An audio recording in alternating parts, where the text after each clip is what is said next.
Olá, empresários de sucesso, Ícones está no ar e hoje recebemos o advogado Fidel Soares, um dos sócios e fundadores do escritório Dantas e Soares Advogados, especializado em direito de família e sucessões, localizado em São Paulo, no bairro de Pinheiros. Doutor, seja muito bem-vindo. Obrigado, Catarina. Doutor, para a gente começar essa conversa, eu gostaria de conhecer um pouquinho da sua história pessoal. Você sempre sonhou em ser advogado? O início da minha trajetória ela é um pouco diversa dos advogados que a gente conhece, porque a minha primeira graduação foi Sistemas de Informação. Então, sempre tive o sonho de fazer direito, de fato, de ser advogado, mas a vida vai levando a gente para outros caminhos, né? E na minha primeira graduação eu tive a felicidade de conhecer o direito na sua teoria, porque na universidade a gente acaba conhecendo outras áreas de conhecimento. E quando eu finalizei a minha graduação de Sistemas de Informação, automaticamente eu já me inscrevi no curso de Direito, porque realmente era uma paixão e era uma vontade que eu tinha. No primeiro semestre da minha graduação de Direito, eu conheci o meu amigo, que hoje é sócio, né, Dr. Ivan Dantas, e ele também vem de uma área totalmente distinta da do Direito, a área de Engenharia, Construção Civil. E eu acho que ali vem aquele choque, né, de culturas, de vivências, e ali, embora teve o choque, teve uma convergência entre a gente. Desde então, a gente sabia que a gente queria construir um escritório, queria seguir a carreira da advocacia, mas não sabia como. Então, durante o curso, né, que longos 5 anos, durante o curso, a gente foi desenvolvendo essa estratégia e quando realmente a gente passou na tão temida OAB, a gente implementou no mercado aí a filosofia da Dantas e Soares Advogados. Muito bem. E, doutor, quais tipos de processos o escritório cuida? Pois bem. Bom, a área de família ela é uma área que leva muitas demandas conexas, né? A gente atua especificamente na área de família e sucessões e dentro desse nicho existem vários subnichos que a gente chama, né? Então a gente cuida especificamente do divórcio, né? Áreas conexas ao divórcio, partilha de bens, meação de bens, certo?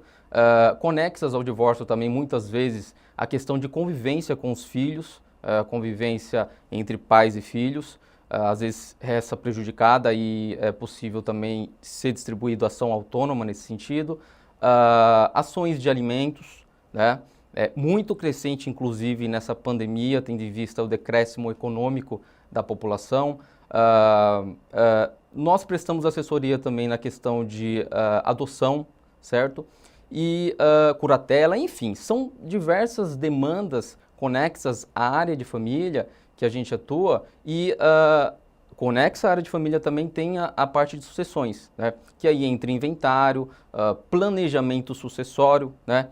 Planejamento patrimonial, que é aquele casal que está querendo contrair matrimônio e busca nossa orientação, enfim. A área é muito ampla, né? É difícil a gente listar todas as possibilidades aqui, mas o escritório ele atua especificamente nessas áreas conexas da área de família. Muito bem, doutor, e como que você estabelece, né, a sua relação com seus clientes, já que o escritório trata aí de temas tão delicados? Perfeitamente. O nosso escritório tem uma ideologia, um princípio, vamos dizer assim.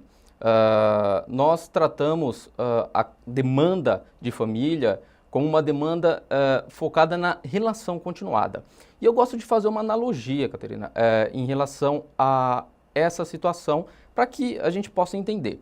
A relação continuada e a forma que a gente atua no processo é dizer, por exemplo, um processo trabalhista, a gente espera o quê de um processo trabalhista, que é uma área distinta da área de família? A gente espera que a sentença venha e extingua a relação. A área de família é diferente, é aí que mora essa peculiaridade, é aí que mora essa sensibilidade que o advogado de família tem que ter. O princípio da relação continuada é dizer que quando recebemos um cliente no nosso escritório, uma demanda no nosso escritório, nós temos que entender que ali a gente está tratando de pessoas, não do processo em si. Então, quando o cliente traz essa demanda para a gente tem que levar em consideração a área de atuação, a área de família, tendo em vista que a relação ela não vai se extinguir com o processo. É aquela coisa que a gente fala, existe ex-cônjuge, mas não existe ex-pai. Né? Então, num divórcio propriamente dito, com a sentença do juiz, a relação entre pai e filho, quando existe filho em comum, ela tende a continuar, diferente de outra área do direito. Então, essa área ela tem essa especificidade. É uma situação que realmente é atípica no direito. E é com esse olhar que a gente realmente trata a demanda e os nossos representados. Doutor, o senhor mencionou em algum momento da sua fala o aspecto da pandemia e as coisas mudaram muito, né, diante desse cenário, dessa crise. Quer dizer, o que a gente poderia dizer nesse sentido? Os casos de família aumentaram, surgiram novas demandas que não existiam antes. Como que o senhor avalia isso? Perfeitamente, Catarina. Essa resposta ela é um pouco óbvia, né? Com o forçoso isolamento social que a gente foi compelido praticamente a seguir, as famílias começaram a conviver e não só a viver. Então, esse convívio certamente aumentou esse conflito. Né? O conflito, antes, na verdade, o que a gente tinha? A gente tinha um relacionamento entre família que a esposa, fazendo uma analogia, né? A esposa saía para trabalhar e o marido também saía para trabalhar e eles se encontravam apenas à noite. Com a reclusão, com o isolamento social e finais de semana, né? Com o isolamento social, inevitavelmente eles tiveram que começar a conviver. E aí, é aquela coisa, os conflitos aumentam, né? Porque as convergências começam a surgir de uma forma mais, assim, assertiva e objetiva. E foi nesse cenário de pandemia que realmente as demandas tomaram uma proporção que realmente foi atípica, né? Tendo em vista essa convivência forçada, né? E esses conflitos que, inevitavelmente, a família tende a ter quando tem uma convivência maior. As demandas de família nesse período de pandemia, nós tivemos aí um aumento considerável na questão dos alimentos, porque teve uma perda de capacidade econômica muito crescente, né, das pessoas, comerciantes que tiveram que fechar seus negócios, obviamente terão um decréscimo patrimonial e ações revisionais de alimentos, elas foram também uma pujança, uma grande crescente nesse período. E os divórcios também, né, essas relações entre visitação, convivência com os filhos, tendo em vista a impossibilidade de contato físico, enfim. Obviamente a área de família ela realmente teve um grande abalo nesse momento de pandemia. Doutor, e ainda falando de pandemia, né, uma curiosidade, como que são realizados os atendimentos? É necessário esse atendimento presencial? Perfeitamente. Em relação ao atendimento, nosso escritório antes da pandemia, talvez por eu vir de uma convivência já muito com a tecnologia, a gente já trabalhava com o atendimento telepresencial. Hoje, a exemplo, o judiciário, ele agregou, né, ele entrou nesse jogo, porque realmente o isolamento social, ele fomentou esse tipo de comportamento. Não era uma cultura, né, mas hoje a gente atende praticamente 95% dos clientes de forma telepresencial. Nós vivemos numa grande metrópole, né, então justamente por isso é uma facilidade também. Então eu acho que é uma realidade que vem para ficar. No entanto, o nosso escritório está localizado num ponto bem estratégico e é uma opção do cliente, ele vir até o escritório ou fazer um atendimento telepresencial. Muito bem, doutor, para a gente encerrar, quais são os seus planos para o futuro, como que o senhor enxerga o horizonte do escritório?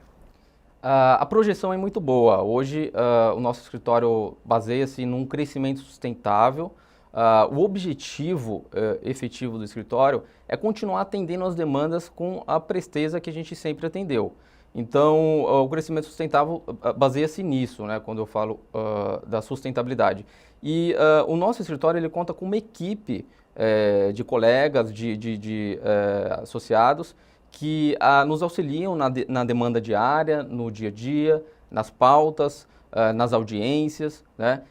E também contamos com uma equipe multidisciplinar para realmente abarcar todas as necessidades dos clientes. Então, a nossa projeção é muito boa, tendo em vista o que aconteceu nos 2 últimos anos, né? Dentro dessa expectativa, a gente mantém esse crescimento sustentável, respeitando todos os preceitos éticos que a OAB nos impõe e respeitando também o cliente e a sua demanda. Doutor, muito obrigada, muito sucesso para você. Obrigado. Hoje recebemos o advogado Fidel Soares, um dos sócios e fundadores do escritório Dantas e Soares Advogados, especializado em direito de família e sucessões, localizado em São Paulo, no bairro de Pinheiros. Empresários de sucesso e ícones fica por aqui. Até a próxima.